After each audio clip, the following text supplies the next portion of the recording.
you see that a lot of people that really focus on their post-workout hydration, right, especially electrolyte intake, that the recovery is 10 times better. So a lot of the guys where you first introduced that, like, why don't we, besides the carbohydrates and the protein, the top level stuff that everybody's so eagerly after, that post workout anabolic window, right? That's what everybody used to believe in. But if you supplement, with the proper electrolyte balance, then recovery is actually quite substantial, and they can go right back to work within 30 minutes instead of sitting there, mega fatigued for 2 hours, if not longer. So how many people did you get off blood pressure medications with this vertical diet? Because, you focus so much on, you're focused so much on electrolytes. And I've always preached this for the last couple of years. Before you look at the Cialis and telmisartan and Bivalon, all these medications, lisinopril, why don't we address the micronutrients, right? The electrolytes, the magnesium, the potassium. And you see that so many people don't even need a blood pressure medication if they just focus on those little things. Yeah. And, And it's important to say that, we work closely with their medical professionals and make sure that any adjustments to their medication is based on, their checkups and the fact that they've seen a significant decline in blood pressure, and that it's okay to start tapering down. But, the biggies obviously are going to be weight loss and the CPAP for people with apnea. Those are huge.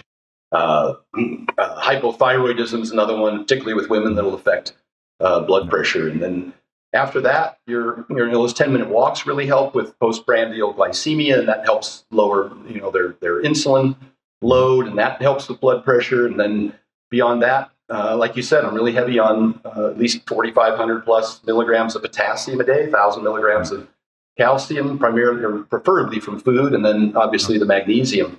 Once you throw those three in, there might be some sodium restriction for those who are salt sensitive and hypertensive.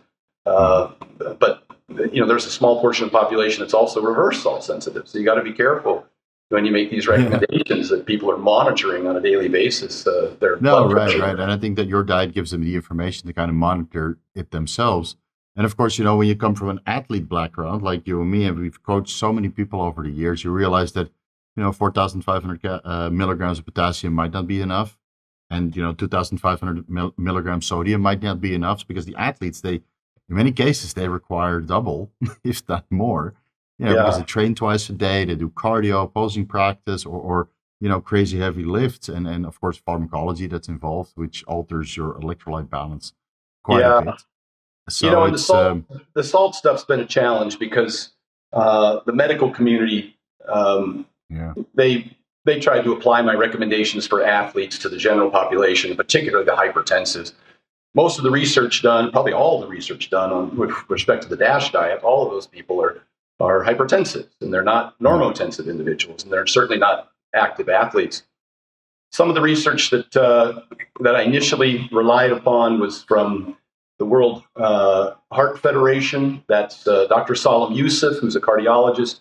And they did the PURE study, which was one of the largest studies at the time. I still think it is ongoing. And a lot of the numbers came from that research.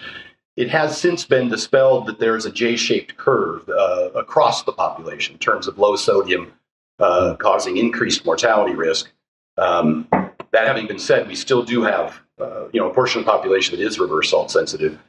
But when it comes to normotensive individuals or athletes, then I rely on the work of Dr. Sandra Godek from the Heat Institute. She's a PhD in thermoregulation and hydration, and I was just on the phone with her last week trying to discuss the hydration protocols to disclose to these. I was doing a seminar down at Southern Methodist University, SMU, down there in Dallas, talking to their football team, and working again with the women's wrestling. And of course, the UFC athletes that I've worked with John Jones and Henry Cejudo recently, and all those people need rehydration protocols, and it's based on their sweat rate. They lose at least 2 to 3 grams an hour of sodium, and then if they're salty sweaters, which is largely genetic, you can test that using a sweat patch that Dr. Godek provides through her Levelin site, levelin.com or levelin.org, I forget, but. We sweat tested a lot of the athletes so we could see exactly how much rehydration they needed and how much salt and carbohydrates to put per liter of water. It's very specifically designed for them. Yeah. No, because these are super high level athletes, right? And they usually got a whole team, including you, to help out. And I remember when I was still coaching quite a few athletes, mostly bodybuilders, but also some Olympic sports, and helping with the drug tests and that kind of stuff. Yeah. You realize that there's so much variability, and that you really need to do the testing, the blood work, and like you said, the sweat testing and the urinalysis to see how much they lose there, to really customize it. And then you realize that all of these over-the-counter hydration formulas are not really cutting it.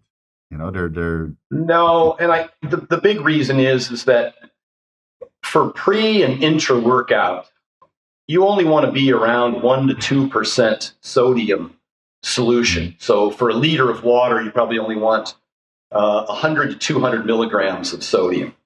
Mm-hmm. And a lot of these, like an LMNT or it was 1,000 milligrams of sodium, you need to dilute it pretty substantially if it's going to be pre and intra. And a lot of the quote unquote rehydration drinks like Gatorade, et cetera, they're way too high in sugar. Yeah. And they have just the opposite effect. They bring signal the potassium out kidneys of the blood. Then you're peeing all the time.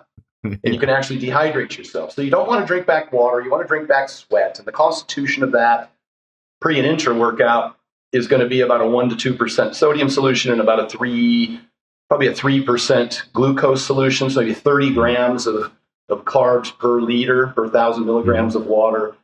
And now post-workout is very different. Now, that's going to be based on how much water you lost during training, which isn't just water, of course. And then your salt sweat rate. So that might be a higher concentration. That might be more like a 5 to 10% solution of sodium, right. And a 5 to 9% solution of glucose to rehydrate, particularly if you're training twice that day. That's a very important time window of opportunity to rehydrate yourself before your workout 5-6 hours later. So there is some specificity to it. I don't mean to sound it overcomplicated, but in the book, of course, I break down those exact ratios and along with the products that we use to satisfy that.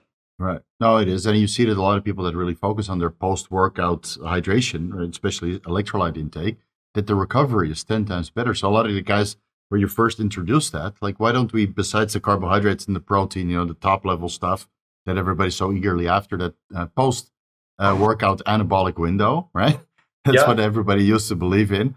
But if you supplement, with the proper electrolyte balance, then the recovery is actually quite substantial, and they can go right back to work within 30 minutes instead of sitting there, mega fatigued for 2 hours, if not longer. Yeah, and let's distinguish between the post-workout anabolic window in terms of protein consumption and the post-workout rehydration benefits of getting those carbs and sodium and water as soon as possible for the next workout. And even the post-workout anabolic window research, I think Schoenfeld was involved with that group, is my understanding. And I think the authors didn't say you shouldn't eat. They said you probably don't have to. But as you and I both know, nobody ever got big or strong not eating. And that, no.